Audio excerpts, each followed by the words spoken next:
여러분, 잠시 눈을 감고 카톡 알림을 떠올려 보세요. 그 짧은 카톡 소리에는 10년이 넘는 우리의 일상이 담겨 있습니다. 이 소리 하나로 우리는 지구 반대편 친구의 안부를 확인했고, 생일에는 노란색 선물 상자가 쌓이는 행복을 경험했으며, 늦은 밤 기갓길 택시 호출에 성공했을 때의 그 안도감을 느꼈습니다. 카카오는 우리에게 편의를 넘어 디지털 세상에 익숙한 그 자체였습니다. 메신저, 금융, 교통, 쇼핑, 우리가 온라인에서 움직이는 모든 연결의 길을 장악하며 모바일 라이프의 지도를 그리던 기업, 바로 카카오였습니다. 수천만 명의 데이터가 흐르는 노란색 단톡방은 지성, 감성, 소비가 폭발하는 디지털 시대의 거대한 심장이었고, 카카오뱅크는 낡은 금융의 장벽을 부수며 가장 빠르고 친근한 혁신의 상징이 되었습니다. 손안의 왕국, 그 누구도 감히 도전할 수 없었던 카카오의 시대. 가장 빠르고 친근하게, 가장 깊숙이 우리의 일상에 침투하는 것. 카카오가 지난 시간 동안 단 한 번도 의심하지 않았던 성공의 설계도였습니다. 그리고 그 왕국은 영원히 우리 편일 것만 같았습니다. 하지만 영원히 우리 편일 것 같던 그 믿음이 이제는 카카오의 무너지는 왕국을 비추는 거울이 되었습니다. 그 친근했던 친구가 지금 뿌리부터 흔들리고 있습니다. 공기처럼 당연했던 친구의 안부가 멈춰버린 먹통 사태에 하루아침에 끊겼고, 상생을 외치던 목소리는 소상공인의 작은 생계까지 집어삼킨 문어발식 탐욕으로 변질되었습니다. 혁신을 이끌던 경영진의 도덕적 해이는 가장 친근해야 할 기업에 대한 국민적 배신감을 폭발시켰습니다. 결국 가장 믿었던 국민들에게 실망을 넘어 분노까지 안겨주면서 카카오는 국민기업이라는 찬란한 명예를 스스로 잃어버렸습니다. 한때 IT 신화의 주인공이었던 카카오가 왜 이제는 비윤리적인 탐욕의 상징처럼 느껴지게 된 걸까요? 오늘 영상에서는 가장 친근했던 친구, 카카오를 무너뜨리고 있는 치명적인 균열이 어디서부터 시작되었는지 그 위기의 본질을 세세히 파헤쳐 보겠습니다. 이 균열은 단순한 실수나 실적의 악화가 아니라 국민의 삶을 장악했던 독점적 지위가 낳은 책임감의 부재에서 시작됩니다. 마치 지진이 시작되면 가장 화려했던 건물부터 무너지듯이 카카오의 위기는 바로 그 화려함 속에 숨겨져 있던 도덕적 지반의 약함에서 비롯되었습니다. 바로 그 균열은 카카오가 국민의 삶의 지도를 손에 넣었음에도 공적인 기업으로서의 책임감은 갖추지 못했다는 충격적인 사실에서 시작됩니다. 카카오에게 2022년 10월 15일은 잊을 수 없는 날이죠. 데이터 센터 화재로 카카오톡을 포함한 대부분의 서비스가 마비된 날이었습니다. 이 사건은 왜 국민들에게 그토록 큰 충격과 분노를 안겨줬을까요? 문제는 단순히 하루 이틀 불편했다는 수준이 아니었습니다. 비즈니스와 일상이 마비되었습니다. 카카오톡 채널로 주문받던 수많은 소상공인들은 하루아침에 매출이 끊기는 경험을 했고요. 택시 호출, 온라인 결제, 심지어 가족끼리의 안부 확인까지 멈춰버렸습니다. 우리가 쓰던 메신저가 단지 편리한 도구인 줄만 알았는데 알고 보니 우리의 삶의 중추신경이었던 겁니다. 그리고 그 중추신경이 단 하나의 재난으로 완전히 마비되는 것을 보며 국민들은 카카오의 안이한 관리와 그 이면에 숨겨져 있던 독점의 위험성을 동시에 깨달았습니다. 그리고 믿었던 친구에게 뒤통수를 맞은 듯한 강한 배신감을 느꼈습니다. 당시 과학기술정보통신부 발표와 여러 연구기관의 자료를 종합해보면 이틀간 발생한 직간접적 경제적 피해액은 최소 200억 원 이상으로 추산됩니다. 이 숫자는 단순한 돈의 문제가 아니고요. 콜이 끊긴 대리운전기사, 결제를 받지 못한 식당 주인, 업무가 마비된 직장인 등 수천만 명의 일상적 손실을 합친 무게입니다. 국민 메신저라는 명예를 지녔다면 그에 걸맞은 이중화된 안정장치와 책임감이 반드시 있어야 했습니다.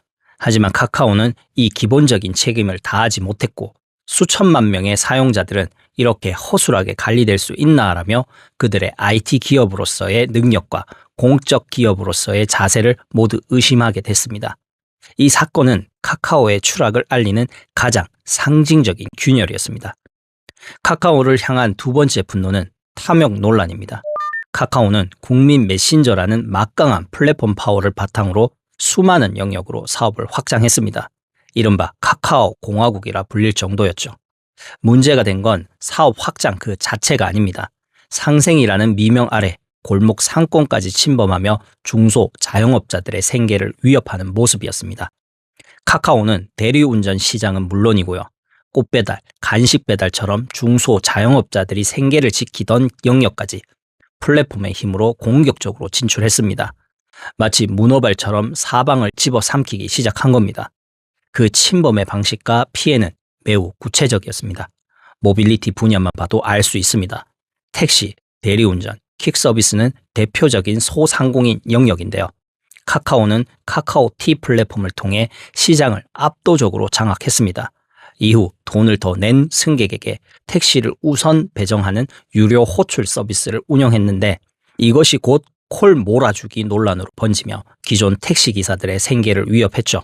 대리운전 시장에서도 수수료율 문제로 기사들과 심각한 갈등을 겪었습니다. 생활 서비스 영역 역시 마찬가지였습니다. 미용실, 꽃배달 등 오프라인 자영업자들이 운영하던 서비스 영역까지 카카오가 직접 진출했습니다. 특히 카카오 헤어샵의 경우가 심각했었는데요. 미용실 예약 서비스를 제공하며 25%에 달하는 높은 수수료를 부과했습니다. 16만 원짜리 시술을 하면 30% 가까이가 수수료로 나간다는 푸념이 나올 정도였습니다. 여기서 멈추지 않았습니다. 카카오의 탐욕은 금융 영역까지 뻗어 나갔습니다. 카카오페이는 보험 상품을 중개하는 과정에서 보험 설계사들에게 돌아가야 할 중개 시장까지 잠시 간다는 비판을 받았습니다. 카카오페이의 플랫폼이 가진 압도적인 접근성을 바탕으로 기존의 수많은 보험 설계사들이 생존 위협을 느꼈기 때문이죠.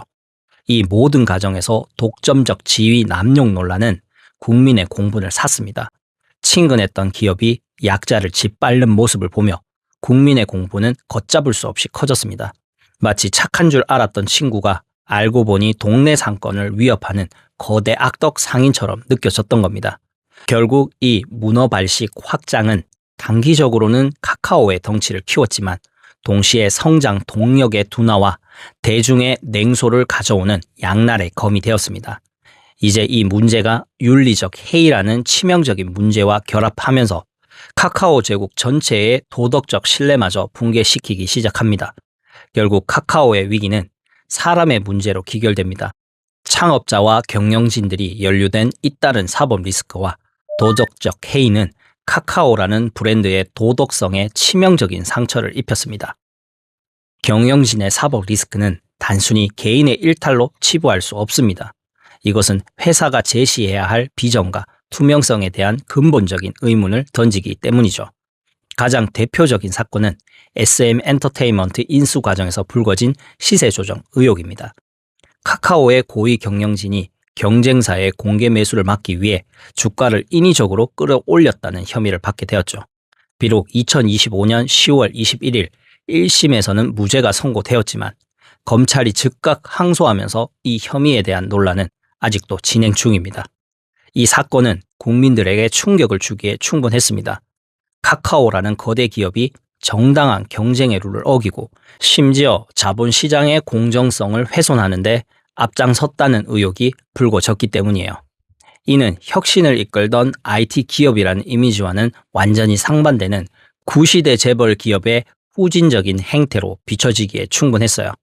이런 사법 리스크는 카카오라는 배의 선장들이 단기적인 이익을 위해 장기적인 신뢰를 내던졌다는 국민적 의구심을 키웠습니다. 카카오가 쌓아 올린 모든 혁신적인 이미지가 이 하나의 사건으로 무너져 내리는 건 너무나 당연했습니다. 여기에 더해 창업자와 고위 경영진들의 먹튀 논란은 카카오 주주와 일반 투자자들에게 가장 깊은 상처를 남겼습니다. 주가가 고공행진할 때 그들의 대규모 주식 매도를 통해 막대한 차익을 실현한 사건들은 충격적이었습니다. 주식을 믿고 투자한 일반 주주들 입장에서는 경영진들이 회사의 미래를 믿고 함께 가는 것이 아니라 주식으로 장사하는 것 같다는 강한 배신감을 느낄 수밖에 없었습니다. 특히 카카오페이, 카카오뱅크 등 주요 계열사 상장 과정에서 불거진 경영진의 영끌 매도 논란은 공분을 키웠습니다. 회사가 앞으로 더 성장할 것이라고 믿고 주식을 샀던 수많은 개미 투자자들은 경영진의 대규모 매도 소식에 망연자실할 수밖에 없었습니다. 주가는 급락했고 그들의 희망은 절망으로 바뀌었습니다. 기업은 비전으로 성장하지만 그 비전의 실행자들이 단기적인 사익 추구에 몰두하는 모습을 보일 때 시장과 대중은 그 기업의 성장 동력 자체를 의심하게 됩니다. 카카오는 이 과정에서 주주 가치 제고라는 가장 기본적인 경영 윤리마저 훼손했다는 비판을 피할 수 없었습니다. 결국은 카카오는 성장과 혁신성에서는 의심할 여지가 없는 기업이었지만 도덕성과 윤리 의식에서는 낙제점을 받았습니다. 이러한 윤리 경영의 붕괴는 카카오라는 기업이 가진 친근한 IT 친구의 이미지를 탐욕스러운 재벌의 이미지로 완전히 바꿔놓았습니다. 신뢰의 균열은 곧 실적의 균열로 이어집니다. 카카오가 지금 직면한 재무적인 위기는 크게 두 가지입니다. 첫째, 본업의 성장 둔화입니다. 핵심적인 광고와 커머스 사업의 성장 속도가 눈에 띄게 줄었습니다. 둘째, 신사업의 투자 회수 지연입니다. 문어발식으로 확장했던 수많은 계열사들이 막대한 투자에도 불구하고 기대만큼의 성과를 내지 못하고 있습니다. 특히 카카오톡을 기반으로 했던 광고 및 커머스 사업은 경쟁사인 네이버나 쿠팡에 비해 이용자 데이터의 활용 측면에서 한계를 드러내며 성장세가 꺾였습니다. 카카오톡은 소통에 특화되어 있어 이용자의 구매 욕망을 직접 포착하는 데는 한계가 있었죠. 반면 네이버는 검색과 쇼핑이라는 명확한 구매 의도를 가진 데이터를 축적했고, 쿠팡은 압도적인 물류와 커머스 데이터를 바탕으로 정교한 추천 알고리즘을 만들었습니다. 카카오는 이 데이터의 질적 차이를 극복하지 못했습니다. 데이터의 감각 결여. 이것은 카카오가 모바일 왕자에 안주하며 놓친 가장 치명적인 부분이었습니다. 이러한 모든 균열이 겹치면서 시장의 냉정한 평가는 바로 주가로 나타났습니다. 한때 17만 원을 넘보던 카카오의 주가는 이러한 위기들이 겹치면서 3분의 1 토막이 났습니다. 성장의 아이콘이었던 카카오가 이제는 위험 자산의 상징이 되어버린 겁니다. 결국 사방이 막힌 위기 속에서 카카오는 뼈를 깎는 쇄신을 선언할 수밖에 없었습니다. 결국 이들이 던진 카드는 그룹의 정체성 자체를 바꾸려는 생존을 위한 도박입니다. 가장 먼저 칼을 댄 것은 경영 구조입니다. 이전의 자율 경영 방식이 방종과 무책임으로 이어졌다는 내부 반성에서 출발한 조치입니다. 통합과 통제 강화를 위해 문어발식으로 흩어져 있던 계열사들을 다시 본사 중심으로 재편하고 통제를 강화하고 있습니다. 그리고 창업자가 다시 전면에 나서서 책임 경영을 선언했습니다. 결국 이 모든 조치는 친절한 IT 친구를 넘어 책임지는 공적 기업으로 다시 태어나겠다는 절박한 의지의 표현입니다.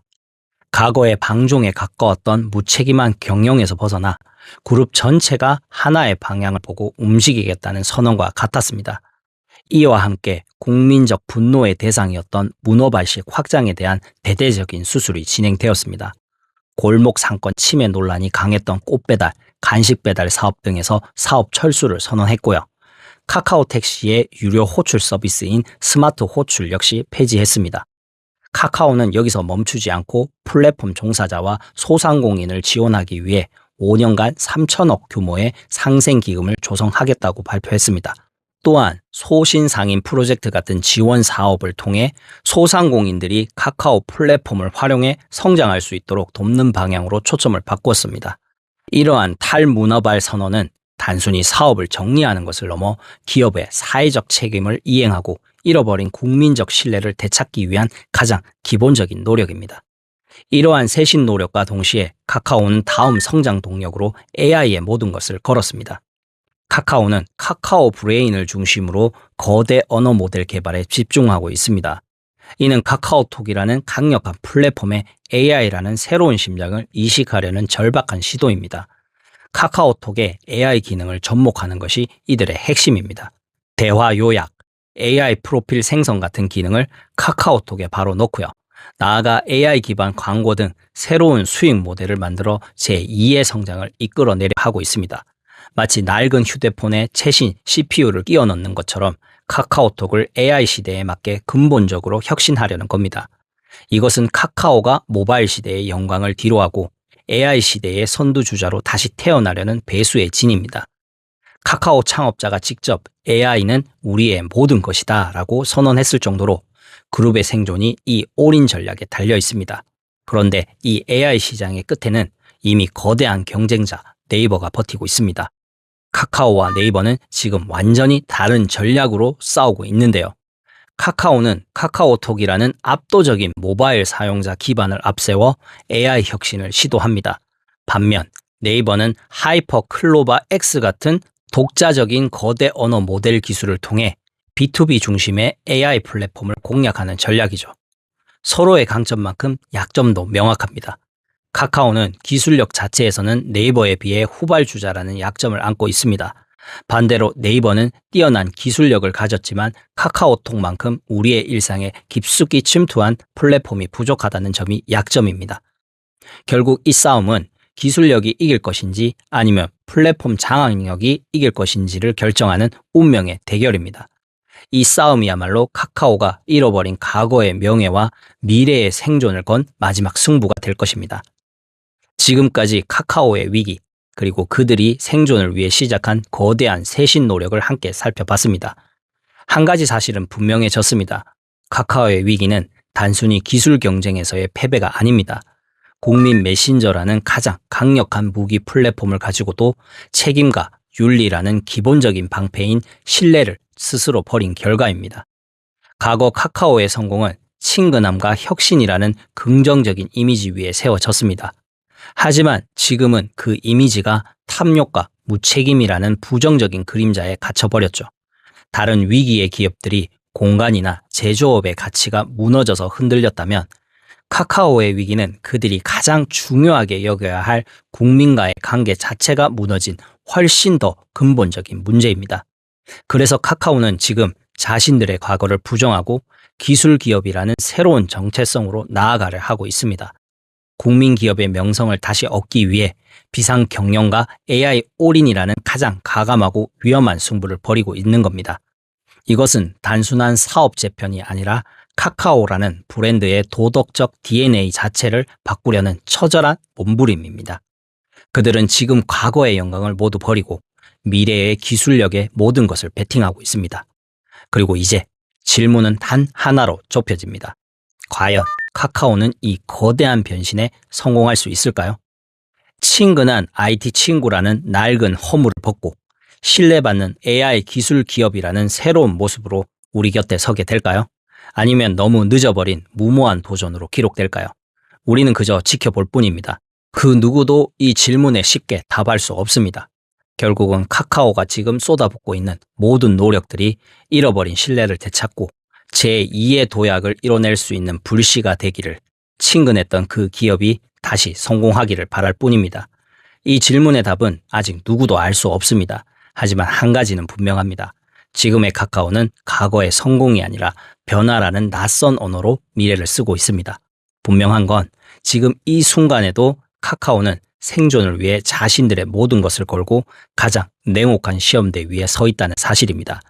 그들의 미래는 결국 그들이 지금 얼마나 진정성 있게 국민의 신뢰를 회복하려 노력하느냐에 달려 있습니다. 오늘 이야기는 여기까지입니다. 다음에도 세상의 이슈를 쉽고 재미있게 풀어드리겠습니다. 영상이 유익하셨다면 좋아요, 구독, 알림 설정으로 함께 해주세요. 저는 이슈와 이슈 채널의 행운파파였습니다. 감사합니다.